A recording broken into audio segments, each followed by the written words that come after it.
شہدائے کربلا کی عظیم قربانیوں کو سلام۔ ملک بھر میں یوم عاشور عقیدت و احترام سے منایا گیا۔ تمام چھوٹے بڑے شہروں میں برآمد ہونے والے جلوس مخصوص راستوں سے ہوتے ہوئے منازل پر پہنچ کر اختتام پذیر۔ لاہور میں نثار حویلی سے نکلنے والا جلوس کربلا گامشہ پہنچا۔ عزاداران کی بڑی تعداد میں شرکت۔ کراچی میں نشت پاک سے برآمد ہونے والا جلوس امام بارگاہ حسینیہ ایرانیہ پہنچ کر ختم۔ راولپنڈی، پشاور، کوئٹہ، ملتان، سکھر اور روہڑی میں بھی جلوس۔ گلگت بلتستان میں بھی حضرت امام حسین رضی اللہ عنہ اور ان کے جانثاروں سے بھرپور عقیدت کا اظہار۔ جلوس کے اختتام پر مجالس شام غریبہ بپا۔ ایران نے آبِ ہرمز پر 3 جہازوں کا راستہ روک دیا۔ وارننگ کے بعد واپس لوٹنے پر مجبور۔ عمان کے ساحل کے قریب کارگو جہاز پر پروجیکٹائل حملہ۔ برطانوی میری ٹائم ایجنسی کے مطابق کوئی جانی نقصان نہیں ہوا۔ آبِ ہرمز پر انٹرنیشنل میری ٹائم آرگنائزیشن کی سروسز معطل۔ اقوام متحدہ نے ملاحوں کے انخلاء کا آپریشن روک دیا۔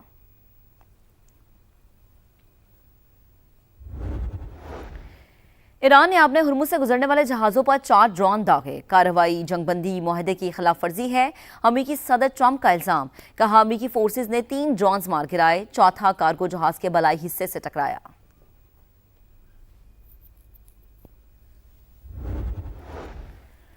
اور عالمی منڈی میں خام تیل کی قیمتوں میں کمی کا سلسلہ جاری۔ امریکی اور برطانوی آئل کے دام 4.5% سے زائد گر گئے۔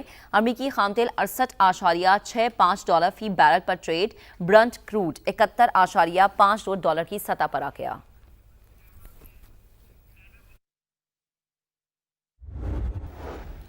ایران نے خلیج تعاون کونسل اور امریکہ کا مشترکہ اعلامیہ مسترد کر دیا۔ آبِ ہرمز کا انتظام عمان کے ساتھ طے میمورنڈم کے مطابق چلانے کا اعلان۔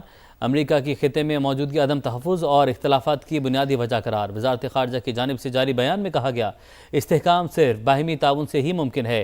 امریکہ، اسرائیل اور ان کا ساتھ دینے والے ممالک آبِ ہرمز پر عدم تحفظ کے ذمہ دار ہیں۔ ایرانی وزیر خارجہ کے سعودی اور اماراتی ہم منصب سے رابطے، سفارتی روابط اور باہمی تعاون جاری رکھنے پر اتفاق۔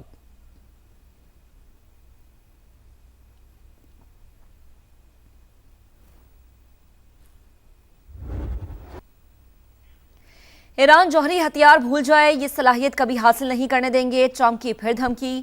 کہا تہران کے پاس ایٹمی ہتھیار آئے تو وہ پہلے گھنٹے میں ہی استعمال کرے گا۔ ایرانی فضائیہ اور نیوی کو تباہ کر دیا۔ امریکی صدر کا ایرانی فنڈ سے گندم، سویابین اور مکئی خریدنے کا اعلان۔ زراعت سے متعلق ایگزیکٹو آرڈر پر دستخط کر دیے۔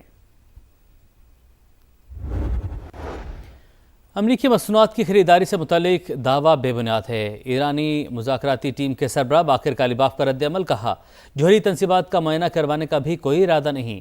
ایران کے خلاف جنگ میں حصہ لینے پر نیٹو سے جواب طلبی ہونی چاہیے۔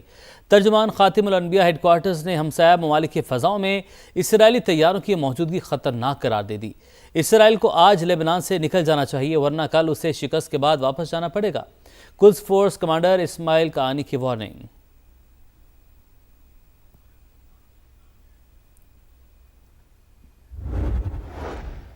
ایران سے جنگ، امریکہ پر بھاری۔ خلیجی ممالک میں امریکی اڈوں کو نقصان کا تخمینہ $2 ارب سے زائد۔ بحرین میں 5ویں بحری بیڑے کو ناقابل تلافی نقصان پہنچا۔ پینٹاگون نے اب تک عوامی سطح پر تباہی کو تسلیم نہیں کیا۔ وال سٹریٹ جرنل حقائق سامنے لے آیا۔ واشنگٹن کا اہم فوجی تنصیبات کو تہران سے دور منتقل کرنے پر غور۔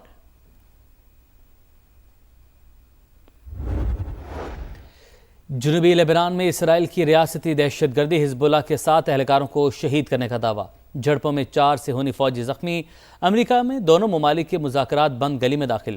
جنوبی لبنان سے اسرائیلی انخلاء کا مطالبہ ڈیڈ لاک کی وجہ۔ بیروت کا واضح ٹائم فریم پر زور۔ واشنگٹن کا مرحلہ وار انخلاء پر اصرار۔ عرب میڈیا کی رپورٹ، جنگ بندی کا حالیہ معاہدہ امریکہ اور اسرائیل کی شکست کا اعلان۔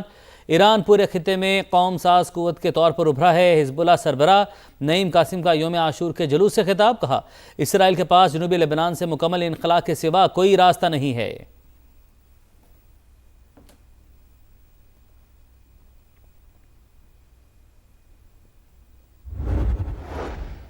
وزیر اعظم کا فلسطین اور مقبوضہ کشمیر میں ریاستی جبر اور تشدد پر تشویش کا اظہار۔ غیر ملکی قابضین تشدد کو بطور ہتھیار استعمال کر رہے ہیں۔ شہباز شریف کا تشدد کے متاثرین کی حمایت کے عالمی دن پر پیغام۔ اقوام متحدہ اور عالمی اداروں سے مقبوضہ کشمیر کی صورتحال کا نوٹس لینے کا مطالبہ۔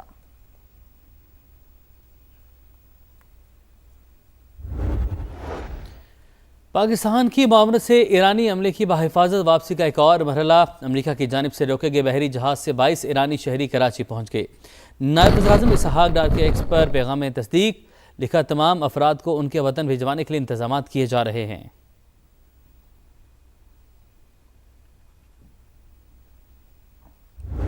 مذاکرات ہم نے بند نہیں کیے، انہوں نے بند کیے۔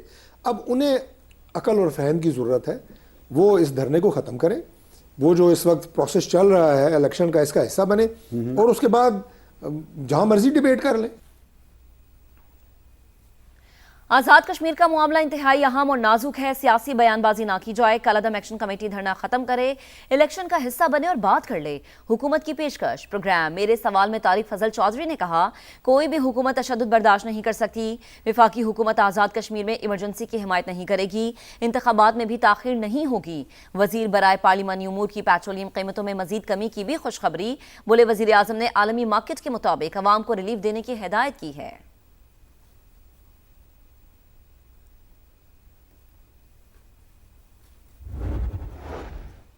انٹرنیشنل مارکیٹ میں خام تیل کی قیمتوں میں اتار چڑھاؤ، امریکی اور برطانوی آئل کے دام 4.5% سے زائد گر گئے۔ امریکی خام تیل 68.65 ڈالر فی بیرل پر ٹریڈ، برنٹ کروڈ 71.52 ڈالر کی سطح پر آ گیا۔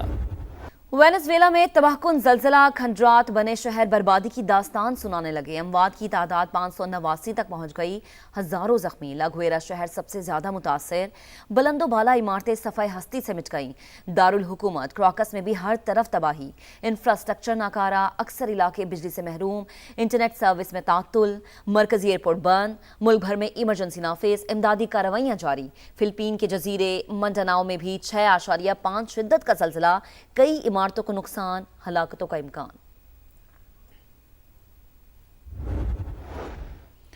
بلوچستان کے مختلف علاقوں میں زلزلے کے جھٹکے، یو، بارکھان، رخنی، کوہلو لرز اٹھے، شدت 5.1 اور گہرائی 17 کلومیٹر ریکارڈ، مرکز کوہلو سے 60 کلومیٹر دور شمال مشرق تھا۔ وفاقی وزارتوں میں اربوں روپے کی مبینہ بے ضابطگیوں کا انکشاف، 2024-25 میں 187 ارب سے زائد اخراجات، 1900 ارب کے بیرونی قرضے، اراکین اسمبلی کی 75 ارب کی سکیمز شامل۔ آڈیٹر جنرل آف پاکستان نے 23 وزارتوں اور محکموں کی رپورٹ جاری کر دی۔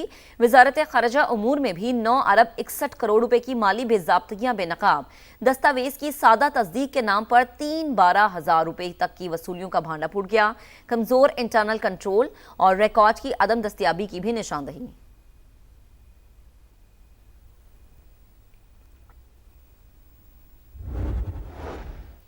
انسانی اعضاء کی غیر قانونی اسمگلنگ کا مکروہ دھندا، تحقیقات میں ہوشربا انکشافات، FIA ذرائع کے مطابق برآمد شدہ تمام پلیسنٹا انسانی ہے، ابتدائی تفتیش میں تصدیق ہوگی۔ ملزمان اسپتالوں سے 800 روپے کلو خرید کر پروسیسنگ کرتے تھے، جانوروں کی خوراک کے بار کوڈ پر برآمد کیا جاتا، 4 افراد گرفتار، 4 روز کا ریمانڈ دے دیا گیا۔ لاہور، پشاور سمیت دیگر زونز کو تحقیقات میں شامل کرنے کا فیصلہ، مزید گرفتاریاں متوقع۔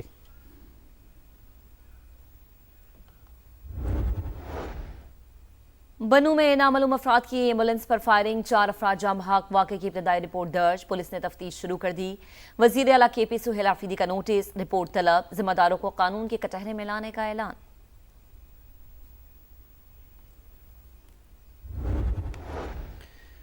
کراچی کے علاقے ملیر کھوکھرا پار میں گھر سے ماں بیٹی کی پھندہ لگی لاشیں ملی، شناخت 30 برس کی صبا اور 8 سال کی نبیہہ کے نام سے ہوئی۔ واقعہ قتل ہے یا خودکشی، پولیس تحقیقات میں مصروف۔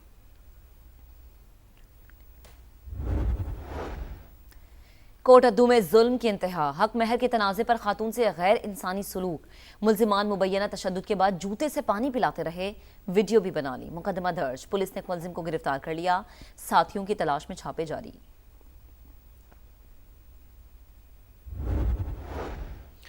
مبینہ زیادتی کی شکایت کیوں کی؟ سرگودا میں 62 ملزمان نے بچے کو زندہ دفن کر دیا، 12 سال کا لڑکا کل سے لاپتہ تھا، رونے کی آواز سن کر قریب کے کھیتوں میں موجود لوگوں کی پولیس کو اطلاع، بچے کو اسپتال منتقل کر دیا گیا۔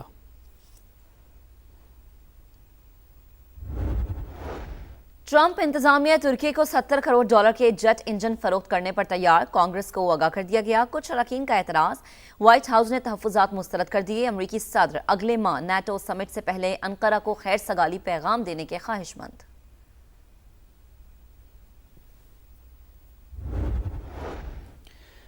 برطانوی شاہ چارلس نے گزشتہ مالی سال 1,29,00,000 پاؤنڈ ٹیکس دیا۔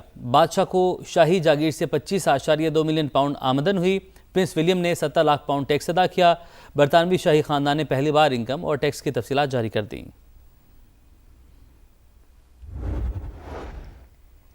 یورپ میں شدید گرمی کی لہر برقرار، عوام جھلس کر رہ گئے۔ فرانس میں ڈوب کر ہلاک ہونے والوں کی تعداد 48 تک پہنچ گئی۔ جرمنی میں بھی 20 اموات، فرانس میں 13,500 اور برطانیہ میں 1,000 سے زائد سکولز بند۔ جرمنی، آسٹریا، اٹلی اور چیک ریپبلک میں ہیٹ ویو کے ریڈ الرٹ جاری۔ خوزدار، باجوڑ، خیبر، لنڈی کوتر اور لیا سمیت ملک کے مختلف شہروں میں بادلوں کی گرج برس۔ موسلادھار بارش نے گرمی کا زور توڑ دیا۔ بہاول نگر میں تیز ہواؤں کے ساتھ رم جھم، چاغی، دادو اور جوہی میں بھی بادل جم کر برسے۔